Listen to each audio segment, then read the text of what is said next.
성도 여러분 안녕하십니까?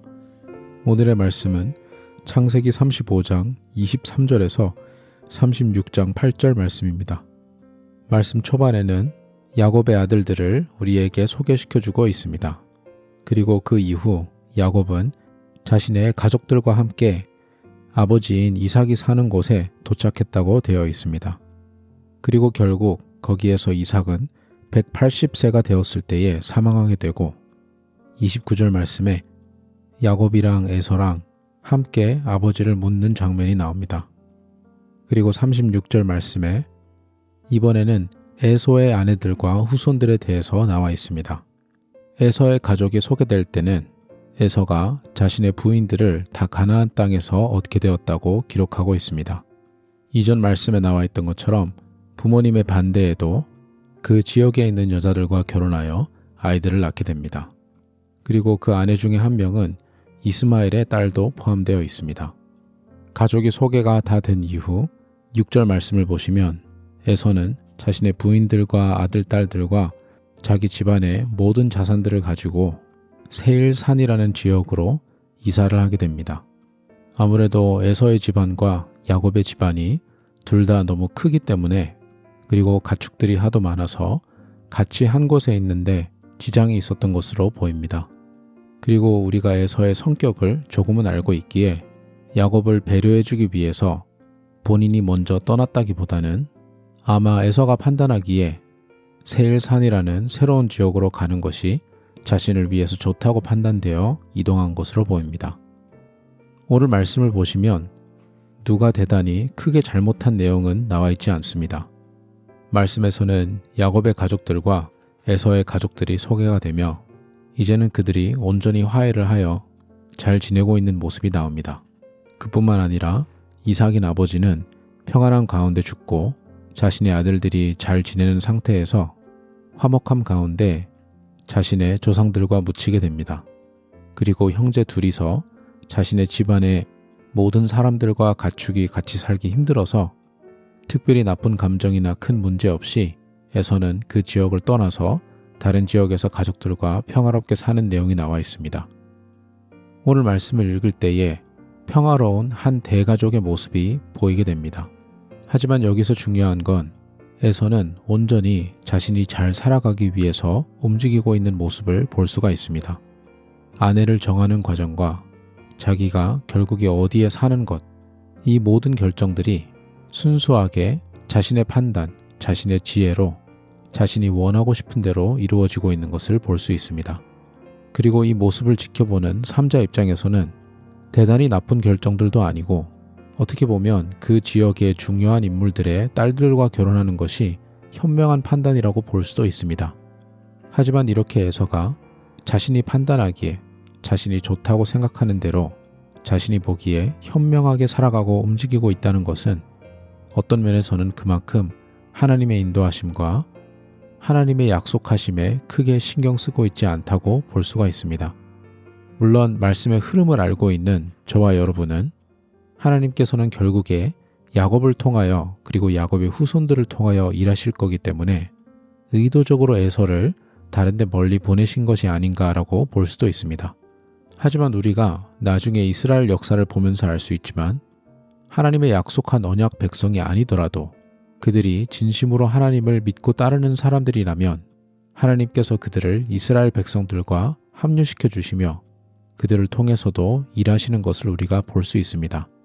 말씀에 나와 있는 라합이나 룻 같은 사람들은 하나님께서 이스라엘 백성들을 통하여 역사하신다는 것을 알아보고 그 하나님의 역사에 동참하기로 작정하고 행동으로 옮겼던 사람들입니다.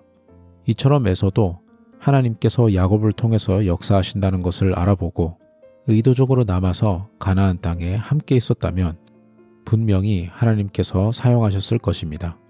하지만 오늘 말씀에 나와 있는 것처럼 에서는 그런 거에 대한 관심이 없었습니다. 그리고 결국에는 그는 하나님의 뜻이 아닌 스스로가 좋다고 판단하는 대로 모든 것들을 결정하고 살아가게 된 것입니다. 하지만 여기서 중요한 것은 처음에 말씀드렸던 것처럼 우리가 옆에서 봤을 때에는 크게 문제가 없는 삶처럼 초반에 보일 수가 있습니다.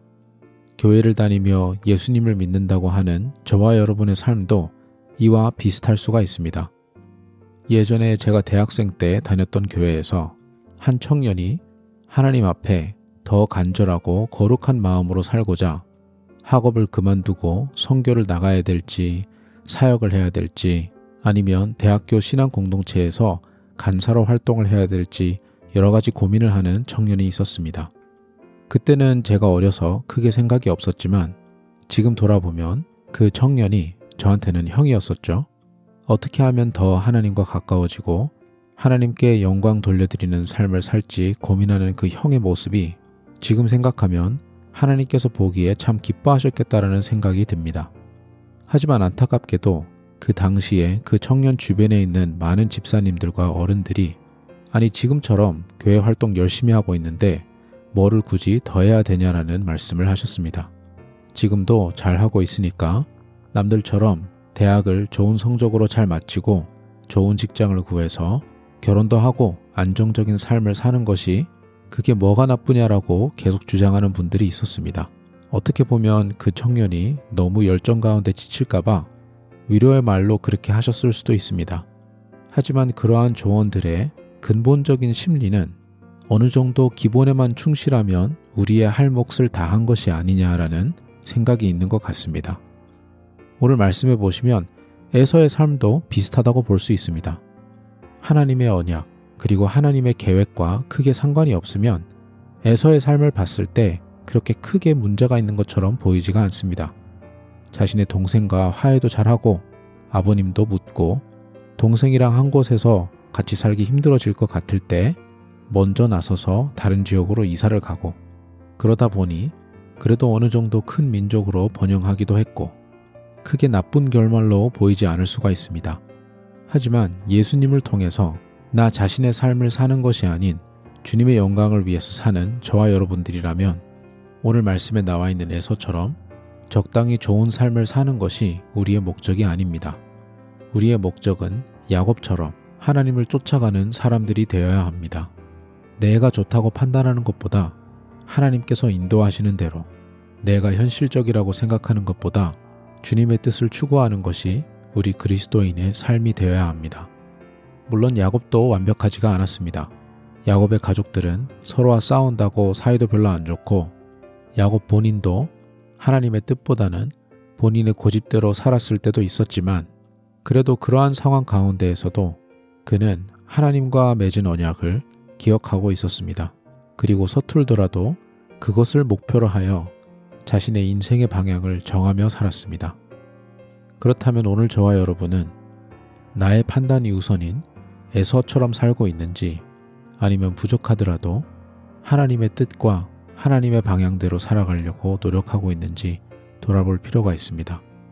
우리가 지난 몇 년간 우리의 살아온 모습을 봤을 때 그래도 내가 인생을 적당히 잘 산 것 같다라는 생각보다는 나의 생각과 나의 뜻이 아닌 하나님의 뜻을 따라왔구나라는 결론을 내릴 수 있는 저와 여러분이 되시기를 간절히 소망합니다.